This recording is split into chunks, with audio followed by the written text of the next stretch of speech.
Good morning po, Sir Ted and Ma'am Chacha. Magandang umaga po. Sir, dito po sa anunsyo kahapon ng Pangulong Marcos Jr. na inalis na po yung excise tax sa LPG at sa kerosene. Ngayong araw po ba tama ipatutupad na ito agad? Opo, yan po ang direktiba po ng Malacanang at ng Department of Energy. At naabisuhan na po kami kahapon ng alas 4 ng hapon. Kaya po nag-abiso na po kami sa aming mga refilling plant at mga lahat ng tindahan na starting today, pagbukas po ng tindahan ay babawasan na po ng 3 piso kada kilo or 33 pesos kada 11 kilogram cylinder. Okay, so sa lahat na po ito ng miyembro ng LPG Marketers Association, starting today pagbukas dapat may bawas na 37 pesos ang kada 11 kilogram na tangke. Sa ngayon po ba or yesterday price na lang sir, magkano na ang presyohan natin? Opo, to clarify po, that's the 3 pesos or 33 pesos. Talaga naman pong mababawas yung VAT. Kasi yung pagkakaanunsyo ng Pangulo ay tinatanggal po niya kasama yung VAT ng 3 pesos, which is automatic naman po yan. So ngayon po, ang magiging presyo mula po sa pinakamataas na 1,600, yun po ang SRP, magiging 1,567 po ang SRP ngayong araw na ito. Dali, nabanggit niyo VAT? Pati VAT, sir? Kasi po yung 3 pesos po, ang computation po kasi natin sa BIR, idadagdag muna namin yung 3 pesos, saka namin dadagdagan ng 12% na VAT. So ibig sabihin, tinanggal po namin yung 3 piso. Wala na rin pong VAT yung 3 pisong yon. Kaya po sa computation po ng Malacanang, 3 pesos and 36 centavos. Pero dahil may, po doon sa 12% VAT. Pero may VAT pa rin, di ba? Meron pa rin po. Meron Opo, pa rin yes. po. Opo, para mas klaro kasi nga ang order po lamang ay excise tax. So meaning, yung excise tax na ito, basically po, magkano per kilogram po, sir? 3 pesos po ang katumbas po niyan, or 33 pesos sa 11 kilogram cylinder. Yun po kasi nga yung mandato ng batas, di po ba? Dito po sa train law na ipinasa, di po ba? Yung pong excise tax on fuel kasamang LPG, 3 piso ang excise tax sa per kilogram. Tama po, ano po? Tama po kayo, sir. Okay, sige. So ngayon, dahil hindi nakasama yung VAT doon, kumbaga sa 3 pisong yan, sir, paano ba ang kwentada ho ninyo? Bakit kayo po ay kaya kaagad magpatupad nitong bawas excise tax kaagad? Well, kasama po yan sa naging pag-uusap sa congressional hearing kahapon. Ang posisyon ko po na inadapt naman po ng Kongreso na gusto nilang ipatupad doon sa mga other players to simplify the process ng pagpapatupad ng pagtanggal ng excise tax, ng suspension ng excise tax, i-implement na kaagad. Yung inventory po namin na may karga pa pong excise tax sa mga nakalipas na mga araw, i-absorb na po muna namin temporarily sa ngayon dahil pagdating naman ho ng panahon na ibabalik muli ang excise tax, yun naman pong inventaryo namin sa mga panahon na yan ay wala na pong excise tax. Yun po ang ibig ko sabihin na babawiin naman namin ito sa mga susunod na panahon. Kaya mas to simplify everything, pag anunsyo ng 3 pisong reduction, implement na kaagad the next day. Okay. Ito ho bang LPGMA na ito? Kasama dito ang big players? Hindi po. Bali, total of 15 to 20% po ng merkado ang nasa grupo po namin. At yun lamang po ngayon ang magpapatupad ng immediate reduction. Dahil kahapon ang maraming proposal na gusto po nung iba ay tax credit at magsasubmit pa po ng kanilang inventaryo. Pero dahil po sabi ko, ang position na ganyan ay matagal bago mapatupad, parang sayang ang panahon para ho sa pagbababa ng presyo. Paano po yung big players natin? Itong Shellane, itong Petron Gasol, paano po? Well, I think the statement po ni Secretary Sharon Garin kanina ay kung kaya po ng small player, dapat kaya rin ng big player. So I think yun na po ang magiging pag-uusap nila today na gusto nilang ma-implement din immediate yung 3 piso. Oo, Sir Ernel, sorry medyo nagulat kami doon. So hindi i-impose automatic din sa mga big players itong bawas presyo? Yun po ang huling sinasabi ni Secretary Garin?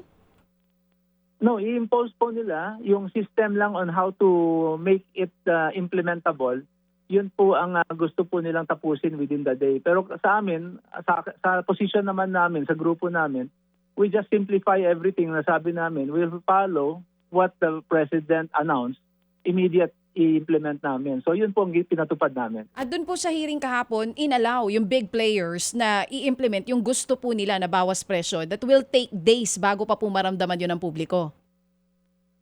Well, sa tingin ko po, pagka yun po ang susundin, it will take weeks. Dahil hindi po DOE ang pagpapadalhan nila ng inventory report nila. It will be the DOE, it will be the finance department.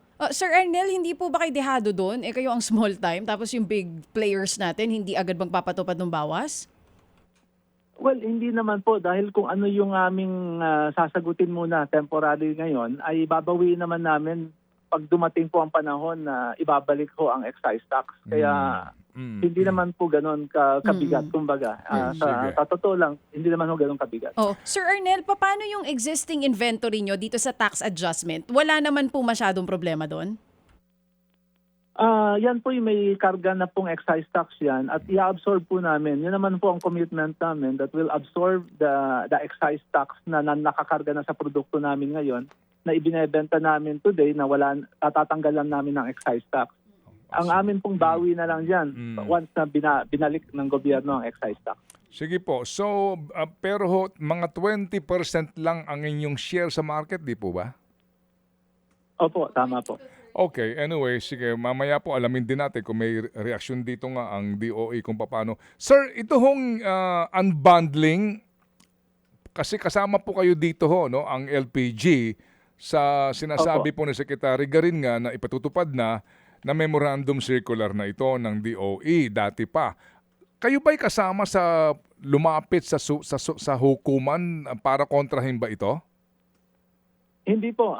Kami ay sumuporta dyan and kami po ay ever since nagsasubmit po sa OIMB, sa Oil Industry Management Bureau ng Department of Energy ng aming komputasyon, ng aming inventory at the same time yung tinatawag namin bill of lading, yung mga dumarating na barko namin na binabayaran namin ng buwis kung paano namin kinocompute. Lahat po yan ay sinasubmit po namin sa Department of Energy para po sa transparency na gusto po nilang gawin. But hindi po ito, pero dito po kasi sa memorandum na ito, no, sa circular po ng DOE, humihingi sila na mas detalyado.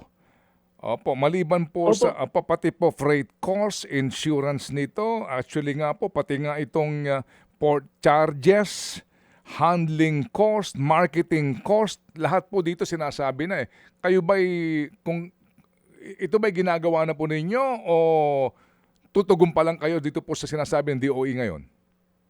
Ginagawa na po namin yan hanggang doon sa landed cost, meaning the shipping cost, the taxes, and the port charges, lahat po yan ay submitted na po yon. Ang hindi lang ho namin ma-submit sa ngayon, dahil iba-iba po kasi ang sistema ng bawat isang kumpanya, is yung marketing cost. Dahil kagaya po namin, we have 3 channels of distribution from the terminal going to the refilling plant, from refilling plant going to the dealer, and from the dealer going to the retailer. So tatlo po yung distribution channel namin.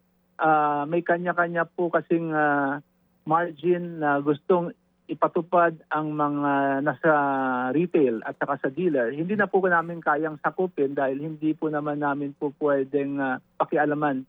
Yun pong pamamaraan ng pagmamarket ng mga nasa retail outlet. Pero obligado kayo ngayon na maglabas ng inyong profit margin. Opo, yung sa landed cost po namin, makikita po doon yung amin pong profit margin at saka yun pong landed cost namin. Nandun po yun sa aming submission.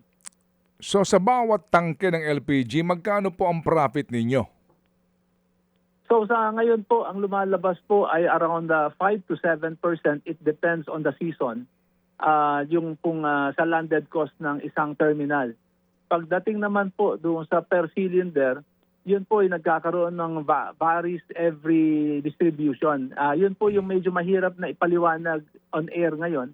Pero yun pong percentage na lang po pwede po namin sabihin na ang net percentage po niyan is around 5% ang nagiging profit. Sometimes 3, sometimes 5. That's a net. Pero yun pong pagdating po doon sa gross, it varies po dahil marami rin po kaming expenses when it comes to the requalification and repair of the cylinders. So medyo mabusisi po ang pagsasubmit ng computation po na yan. 7% per kilogram? Per kilogram po, yun po ay sa gross ng terminal. Sa terminal level, that is a gross. Pagdating naman po doon sa binabanggit kong 3 to 5% na net, that is on the retail side. Kayo ba mismo importer kayo nito? Ikaw, ano po ang inyong kumpanya sa market? Sa market po, ang SPI po ang aming brand when it comes to importation at Regasco po naman ang pangalan ng company when it comes to retail. So yun ho bang 7% margin ninyo ng inyong profit margin ninyo reported yan sa DOE? How often do you comply with this circular kumbaga? Opo, ang nakalagay po doon is periodic. So normally we're doing it yearly. Ang requirement ng Department of Energy for the renewal of our license to operate, kailangan namin mag-submit po nitong compliance ng periodic submission ng aming report. Pero because of this crisis sa ngayon, ni-require po nila kami na every shipment ngayon or every month magsasubmit po kami. Okay, sige. Again, for the retail, sa Regasco po, 3% ka ninyo ang minimum na net take ninyo per kilogram? Opo, yan po yung nagiging net po namin sa aming pong retail. Okay, sige po. Salamat po, Sir Arnel, sa inyo pong panahon at paliwanag po sa aming programa. Opo, salamat po. Mga kapatid, para sa iba pang mga balita at impormasyon, sundan niyo po kami sa X, Instagram, Facebook at syempre sa TikTok, True Network PH. Mag-subscribe din po kayo sa aming YouTube channel, True Network. May website din po tayo, truenetwork.ph, at pwede niyo rin po kaming mapanood sa Channel 19 ng aming True FM TV. Lagi pa rin makinig sa radyo dito po sa 105.9 True FM dahil dito, laging true sa'yo, kapatid. Dito tayo sa totoo, tunay at tapat.